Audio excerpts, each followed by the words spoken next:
मैं doctor Anita Rai Singhani, associate professor EAFM, government PG college Kekri, आपका हार्दिक स्वागत और अभिनंदन करती हूँ। बीकॉम पार्ट 3 के लिए आज हम पढ़ेंगे कि भारत में पत्र मुद्रा का चलन और उसके लाभ या हानियाँ क्या क्या है।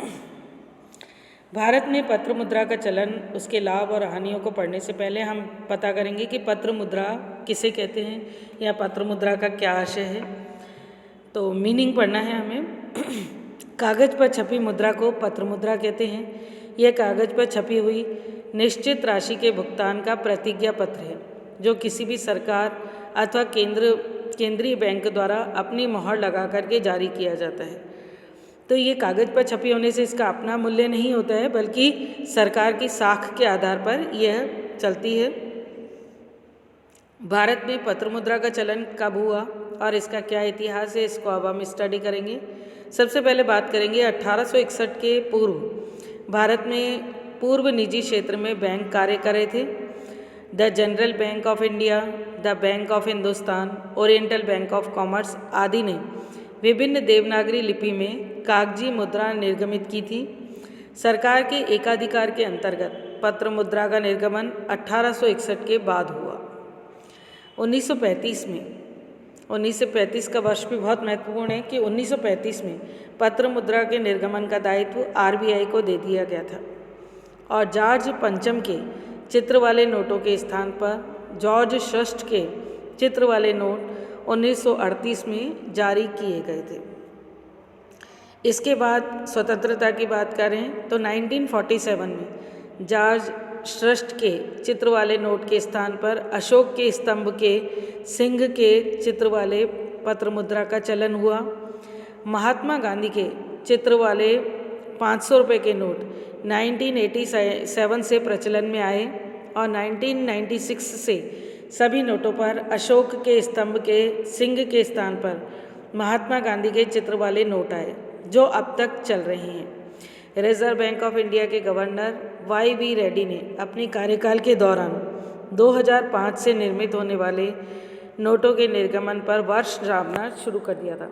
तो उल्लेखनीय है कि इससे पहले वर्ष अंकित नहीं होता था, पर YV रेड्डी की नई पहल के बाद, गवर्नर के इस पहल के बाद 2005 से नोटों पर निर्गमन का वर्ष भी छापना शुरू कर दिया और पहला निर्गमित नोट 1 रुपये का था, जो 1949 में चलन में आया, जिस पर सारनाथ स्थित अशोक स्तंभ छपा हुआ था।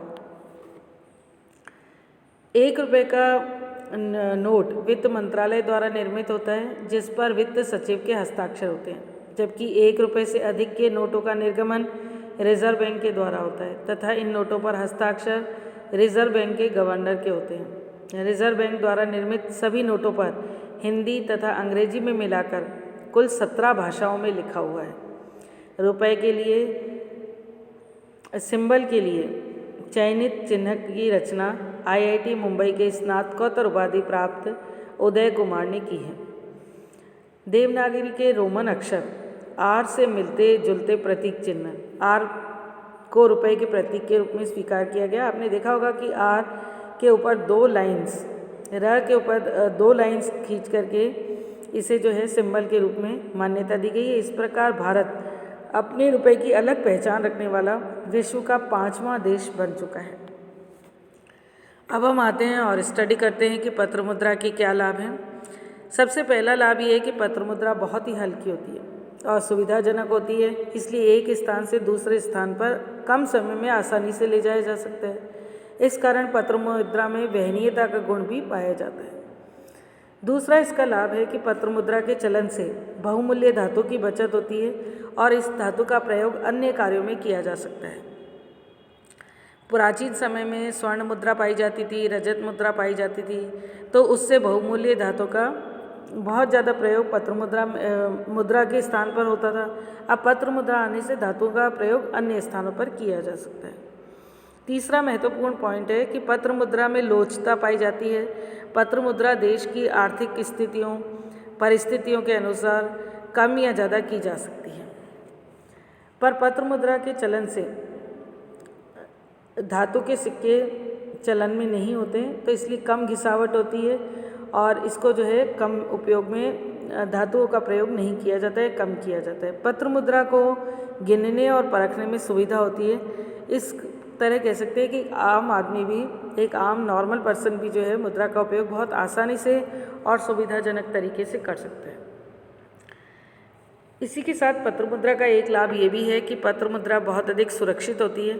चोरी की स्थिति में चोरी किए गए नोटों को नंबर की सहायता से पहचाना जा सकता है। पत्र मुद्रा को छुपाकर रखने की भी सुविधा होती है।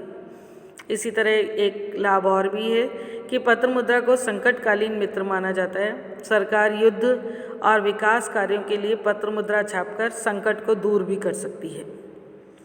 अब आते हैं महत्वपूर्ण पॉइंट इस चैप्टर का कि पत्र मुद्रा के दोष क्या हैं।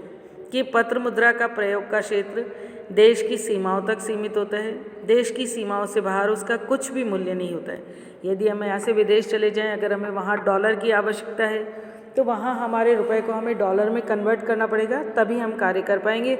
हमारे रुपए वहाँ एक्सेप्टेबल नहीं होते हैं।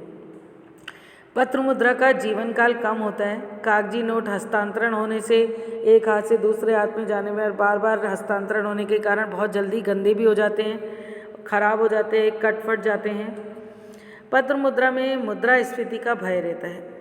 पत्र मुद्रा या मुद्रा प्रसार से स्फीति से देश में महंगाई या बेरोजगारी बढ़ जाती है और परिणाम ये होता है कि सट्टा, चोर बाजारी आदि को प्रोत्साहन मिलता है, भ्रष्टाचार बढ़ जाता है।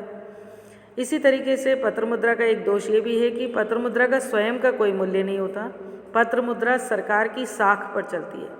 पत्र मुद्रा का मूल्य सरकार की मान्यता पर निर्भर करता है, अन्यथा वह कागज के टुकड़े मात्र होते हैं। तो इस चैप्टर में हमने स्टडी किया कि पत्र मुद्रा क्या है, पत्र मुद्रा का चलन कैसे हुआ और पत्र मुद्रा के लाभ और दोष क्या क्या रहे हैं। धन्यवाद। थैंक्स।